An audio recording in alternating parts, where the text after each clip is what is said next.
welcome to Stateview, a program that helps you to stay informed, informs you of legislation on Beacon Hill and how it can affect you.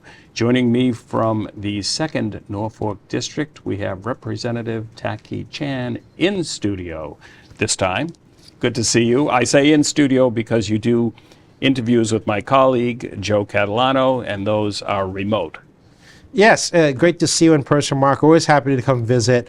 And yes, for those who wish to watch Joe Catalano and myself, where I do not dress nearly as nice for him, virtually, that is also a weekly thing we do here of Quincy Cable Access. But I think it's the nature of the beast in the sense it's a podcast, and I think I don't think the podcast dictates a suit and tie.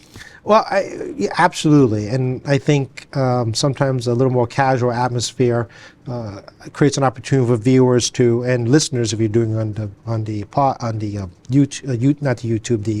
podcast format, creates a more casual atmosphere for people to talk more. How do you put this? Freely, casually, comfortably. Absolutely. Let's talk about when we're actually recording this program. It is towards the end of January, so a new legislative session underway. Talk about, I guess, some of the priorities of this session. Well, a lot of what we're doing right now in the legislature is preparing to respond to what's happening in the federal government. As you're very aware, you have the One Big Beautiful Bill. A lot of those law changes will not be implemented to January 1st, 2026, which is where we're in now. But also when the fiscal year begins in October 2026, which is the beginning of the federal fiscal year. And of course, as we're recording this, the federal government has a potential other shutdown on January 30th because the continuing resolutions are still being debated down there. So state government is actually more reactive at this moment than ever regarding federal changes in my lifetime of working in state government. And it creates a lot of uncertainty about future priorities. We are looking at things like a new energy bill. I understand that we're looking at hate crimes, perhaps, piece. There's a conversation on a larger healthcare bill. But some of these issues are very contingent on what the federal government does next, not just on funding issues, but on public policy issues that may change down there. Well, let's talk about your committee, the committee that you chair, and that's the Joint Committee on Consumer Protection and Professional Licensure. And some items from that actually make up the bulk of this conversation we're going to have. And I guess I'll start with the regulation of cannabis-infused drinks. Yes, this is the THC-infused drinks, which I will not name any brands, have made its way into liquor stores and convenience stores and on sale online. And this originated from a federal bill, the Federal Farm Bill, actually, that was passed in the first Trump administration, which legalized there's a lot of question marks in DC what they actually did, these type of drinks to be sold into the public with no regulation. Most of us weren't even aware this was going on until the THC drinks went on market. And our state laws didn't actually have any oversight, something that we had no clue was a thing. And I'm going to tell you right now, I don't think it was a thing of anybody until the federal government legalized it. In the most recent continuing resolution, the Big Beautiful Bill, back up. It was a continuing resolution they did in the spring last year on the budget. They actually rescinded the law on the THC drinks. So now we're in this little limbo zone. Gap. Yeah, we're not sure what we're doing here. So what we would like to do is that if THC drinks are illegal, because we're not sure yet because the regulations have not been issued, that we would like to have it bring under the Alcohol Beverage Control Commission, which is very similar to how we regulate other drinks that essentially are controlled substances, and be a partner of the Cannabis Control Commission on overseeing that. Makes sense. Makes total sense. And right now that provision is actually part of a Cannabis Control Commission reform bill that is currently in conference committee. And my colleague Dan Donahue from Worcester is the chair of the Cannabis Committee, and he's leading the conference committee on behalf of the House. Senator Gomez, Senator Adam Gomez, I'm getting my people confused here. Senator Adam Gomez from Springfield is the senator of the Cannabis Committee, and they're currently in conference of that. So that bill, while in my committee, the subject matter is actually part of a large bill currently in conference committee. Cannabis social consumption cafes. Yeah, the Cannabis Control Commission has initiated regulations on its own to allow the creation of controlled zones, like essentially a bar, okay, essentially a bar, where you can consume cannabis in a inside a controlled area with other beverages, food, snacks, and other beverages, kind of in the social setting. As I spoken before in this issue, I'm a little surprised that the Cannabis Control Commission is actually putting out new regulations where there's such a heavy scrutiny by the legislature about its current operations, and a pending bill, as I just said, in conference committee to reform that entire commission. Interesting. The credit card and the shifting of the fees from businesses to consumer, obviously a concern. Yeah, Massachusetts state law prohibits retailers from creating additional fees associated with credit card transactions. There are only 2 states that prohibit that practice. So those transaction fees are built into the price structure of the goods you buy. So when they put out a price, it accounts for all the business expenses, which includes these credit card transaction fees, which are different depending on which credit card company you're talking about. And it's not just a credit card company like Visa, MasterCard, it's not just them, but also the bank on the other side. Right. And those transactions fund things like your points, your cash back programs. Right. And that's done on the bank side. So there's a multi-layer component from the time you swipe your card to your bank, and then when you also pay your bill, that is not as simple as just saying it's just one entity to another. So there's been proposals in the legislature to allow retailers and restaurants to be able to pass those fee costs along, but it doesn't actually is the actual fee number because they have separate fees for different credit cards that are used. So some may be, let's say, 2.5%, another may be 4%. But the retailer and the restaurant actually has to put in the price of business an average number into the price. And in the Senate, my co-chair, Senator Payano, has released a bill to allow retailers and restaurants to charge a fee. And take it up with the state Senate. Very good. I will. I'll bring the senator in here and we'll talk about that. But I guess this probably explains why businesses don't allow credit cards to be used if it's under a certain amount.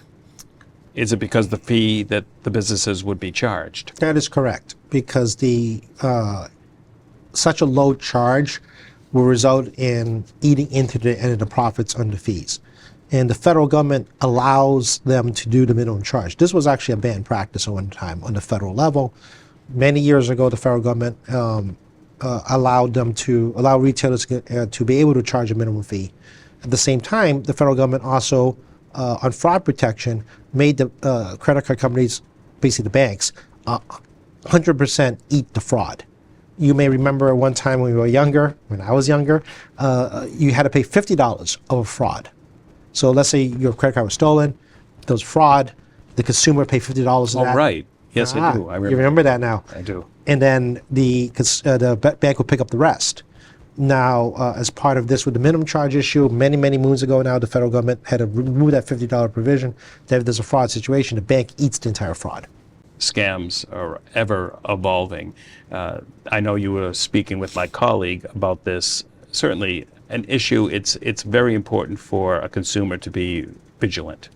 Oh, absolutely. The sophistication of the scams are immense right now, and it's showing up on text, on email, on message boards, on various social media platforms, and the advent of artificial intelligence, AI, has really made it more complicated.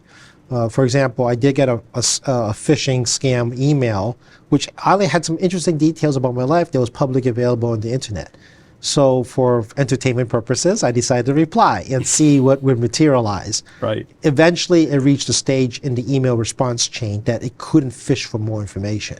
And the bot, it was a bot, this wasn't a person, was unable to continue the conversation intellectually. And then, at that point, it became apparent we had a problem. Will that kind of fraud be that simple to beat, unlike 5 emails? Over time, the answer is probably no. It's probably going to get even more sophisticated as time goes along, as we get better computer chips, better programming, better algorithms, and of course, AI can program itself. which is another thing that scammers can use, where you don't need to be a computer programming degree to be able to program fraudulent programs. The collection of biometric data, and of course, this really came, I guess, to light for me with a story that was out about Wegmans, the grocery chain that was capturing a customer's facial recognition, and how, well, that, I guess, one of the concerns, or my thought would be one of the concerns, would be identity theft. Well, that is a fair concern. It really is. I do remind folks that security cameras are not a new thing. Security cameras are actually very, very high definition, but they're limited by hard drive space, which is why when you watch the news, you can see these lower definition screenshots because of hard drive space limitations, and they will have to wipe the hard drives because of space constraints. Now, facial recognition would consume a large number of space on a hard drive, and if Wegmans has terabytes and terabytes of hard drive space, they could probably contain all this information, because for you to get facial recognition, it would have to be fairly high definition. And then, of course, you're correct. Well, it stores the space. How, what do you do if a data breach? What do you do if someone steals the information? And whether or not, as we just talked about earlier, AI can utilize your face recognition for other purposes. Some folks watching may use their phones as facial recognition, or their fingerprint. And that's where it gets kind of complex, because while it's unlikely that you're using face recognition on your computer, perhaps you are, for the purposes of getting to your bank account, I most definitely will tell you many of us are probably using facial recognition to open our phones up. We're creating, I suppose, an avenue for folks. You're creating an avenue of potential fraud. Right, exactly. But I'd also like to remind everyone, while you should be concerned about security cameras, which have been around for a long time, high definition is not new, but also biometric data such as your face, people put a lot of stuff on social media. And as I've talked about this many times, it is actually not difficult to create a false image of your face and voice on your own cell phone today, using something that you posted on Facebook not that long ago, or a TikTok video, or a Reels video. So if anybody watching has ever posted anything of a picture of a vacation, of themselves, or posted them, doing a TikTok video or a Reels video, I'm going to promise you that your phone today, you can find an app to download to get that image and create your own AI. I'm glad you mentioned social media and TikTok, because I do want to just kind of switch gears.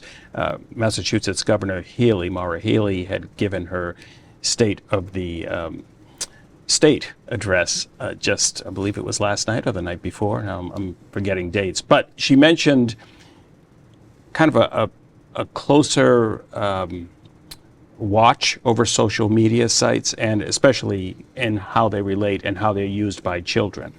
Yes, the governor's... And TikTok being a concern, of course. Absolutely. And the State of the State address was last night. I was there listening to the governor's various proposals, including social media, adult verification, the ability for parents to know what's going on in your social media. She didn't go as far as saying a straight-up ban like you've seen in Australia. Australia actually has a ban on social media for persons under 16. I heard about that. And, interesting to watch how that unfolds as a public policy in real life. And you may be aware as well, TikTok sale may be happening with Oracle as one of the leaders on the U.S. side to break that company up away from the Chinese. It's really kind of a weird subsidiary of another Chinese company, ByteDance, and then move all its facilities and algorithms and all data onto U.S. soil, and be controlled by a U.S. entity while still in a weird tangential partnership with its original parent. So I only bring it up because it's such a fast-moving world globally about social media, and the governor has an interest on creating more guardrails and safety around social media. Whether she proposes an Australia ban, I can't speak to that. Whether she proposes more information be kept in certain locations where we believe they'll be more secure, I can't speak to that either. We'll wait and see what her framework looks like as we kind of move forward, especially it might be in her state budget proposal next Wednesday. While we're talking about her speech, maybe address home heating cost. We had constituent cases come to the office already regarding the most recent gas bill in particular during the late summer. And in the fall time. And most people didn't realize that last winter they did a deferment on the bill. So you had a somewhat lower bill last winter on natural gas, but those costs were deferred into the late summer where people use less gas overall. In this particular constituent's case, the constituents' bill doubled because of the deferment, because they use so little gas. You can see the problem here. Right, absolutely. So you can imagine the ear of the constituent when you see you had a double gas bill in the fall because your consumption is lower. One of the things that the public doesn't realize is that the distribution rate system that DPU sets is a due process system where the Attorney General represents the consumers, the utility comes in to have the rate change, and DPU is the administrative law judges. I did work in the AG's office in the consumer component with the utilities division. So I do actually know what I'm talking about. I did 3 years worth of cases. And the governor cannot arbitrarily decide to just change a rate without going through the due process of changing a rate. And the utility company is the first to ask for a rate change. And that's basically how it works. So the governor's proposal last night was taking some money from distribution charges, which is as a small wires, small pipes that come to your home, which you pay for, that part of the bill, of which some of those components have gone to other programs. And a pool of money was found in the Alternative Portfolio Standard Program that is going to be utilized to help reduce your bill somewhat in the months of February and March. That is your proposal out there. So this pool of money is being used, but then additional money would have to be kicked in by users, or they'll have to pay that come the warmer months. Not in this instance. Last time it was deferment. This time we're actually reutilizing money that you already paid into the system. Okay. And that money will essentially be paid to utilities because under federal and state case law, there's a lot of it. When the rates are set by DPU, they're set by DPU. Right. You cannot just go in there and say, I'm going to change this as the governor. That's codified by administrative law process. It was litigated, essentially, and this is what it is. Right. Okay. So that money will basically reduce your bill by basically paying the utility company. This brings me back to kind of my days working in a store, Bradley's in Quincy, and how we used to have to enter everything. There was no scanners, so you entered everything. A cashier entered all the item information for you. Increasingly, cashiers have become less in stores. Scanners, self-scanners have become more popular. But there's actually legislation out there that would, I guess, determine how many scanners would be appropriate, kind of a ratio of scanners compared to actually folks working at a register. Yes, there's a bill out there in committee that would actually went to the state Senate. There's actually not a House bill on the committee that would set a ratio employees to scanner number in the stores. I think everybody watching us have experienced self-checkout. I personally find it hard. I'm not going to pretend. I don't find a great experience out of it. Sometimes an item scans twice, you need assistance. There's that little light that comes on that says, I need assistance. And also people in front of you have large volumes. It's one thing to scan 2 pieces of gum. It's another thing we got a shopping cart with 30 things where you have to weigh. You got to scan. Some you can't find the scan code. The produce, for example, the stickers sometimes come off. Right. Right. This has happened all. And the whole weigh thing might be a bit too much too. Correct. And then you get the light go off because this is an error. So there's a customer service component and also an employee component because you do want people to keep their jobs. They do a good job helping you on pricing out. How you're going to pay, right? So this bill basically creates a proposal to set some ratios up between the scanners and employees to ensure that consumers will have a human being to help them while they're scanning if something goes wrong. Also enough registers open so people who do not want to scan, which I often use a register now if I shop, regular number shopping groceries, to help you out.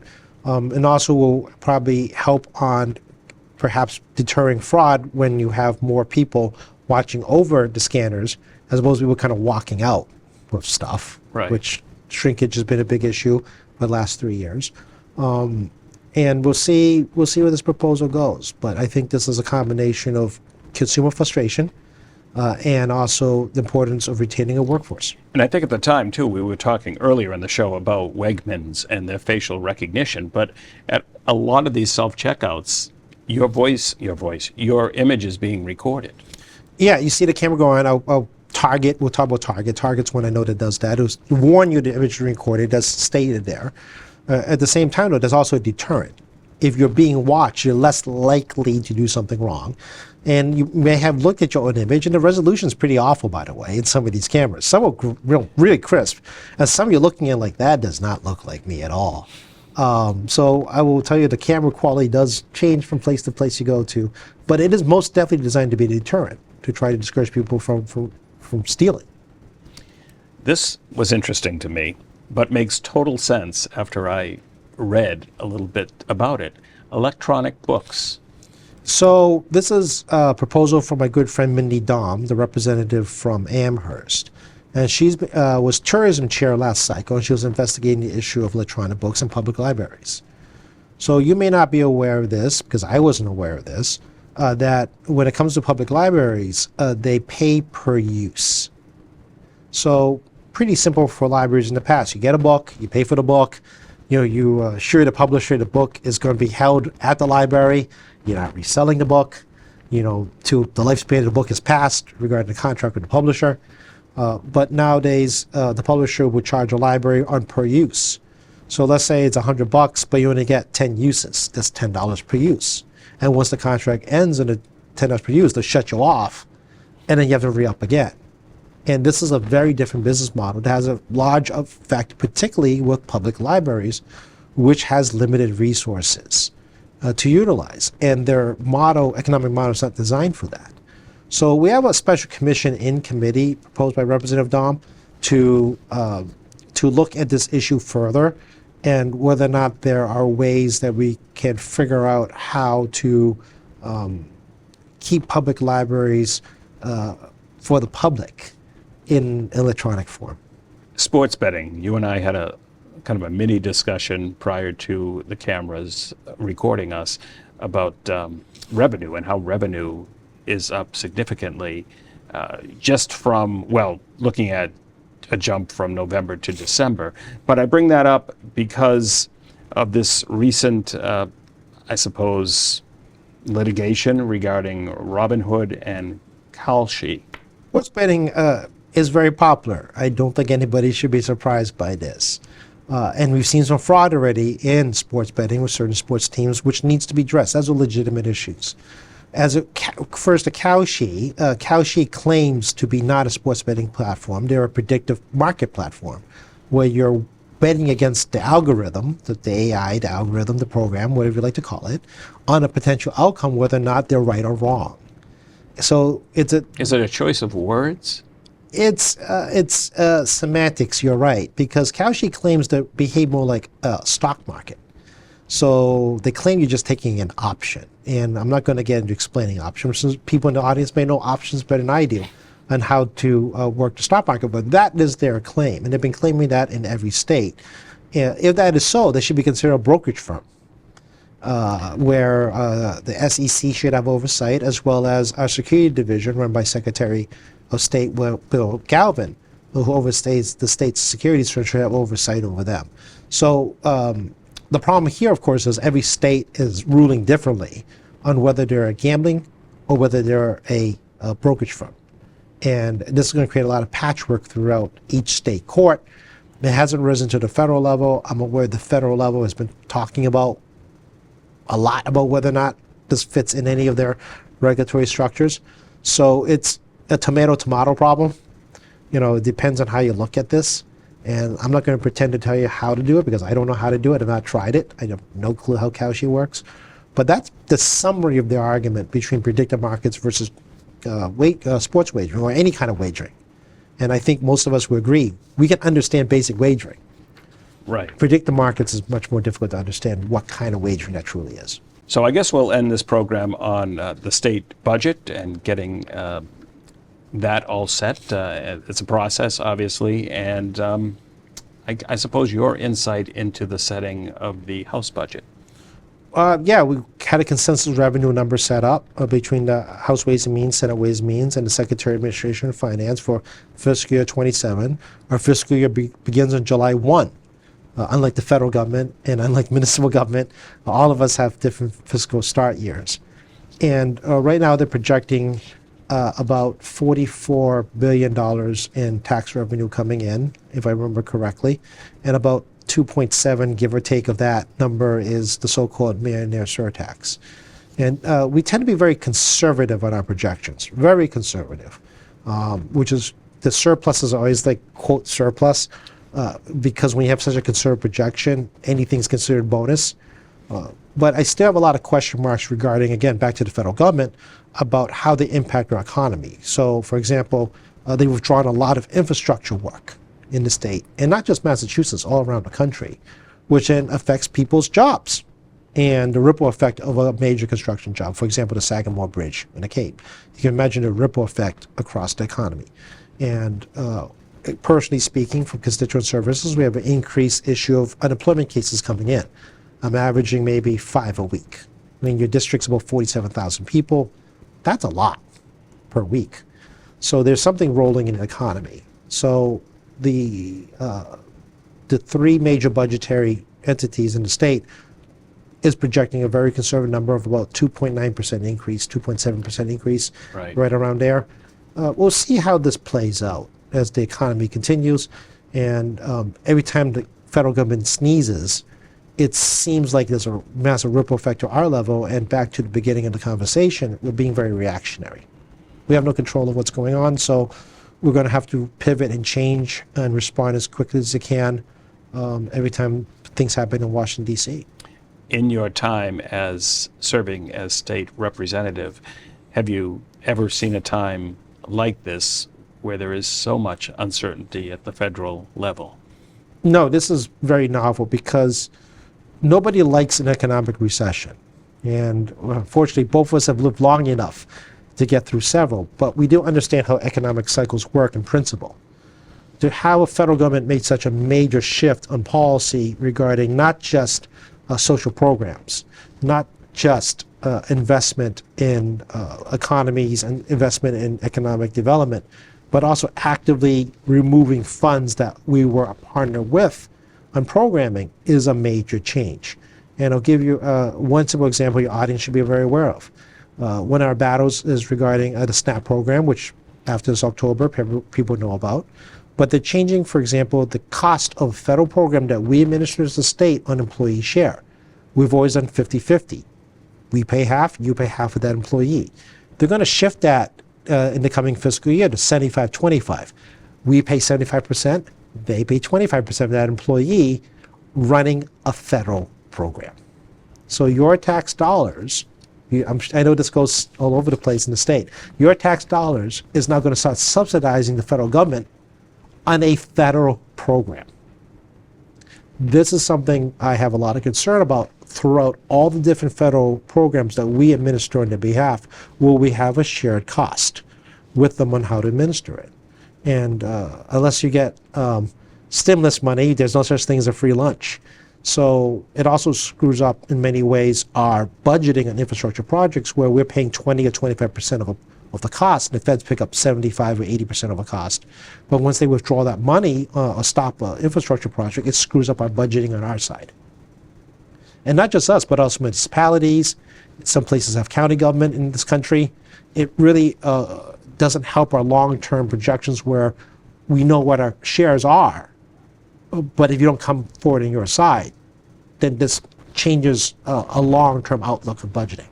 But in the near term, your state tax dollars are going to be used more to subsidize federal administrative costs. Informative half hour here at the studio, and certainly welcome you back in a short term to discuss more. I hope everyone else had a good time watching us talk about a lot of different topics during the day.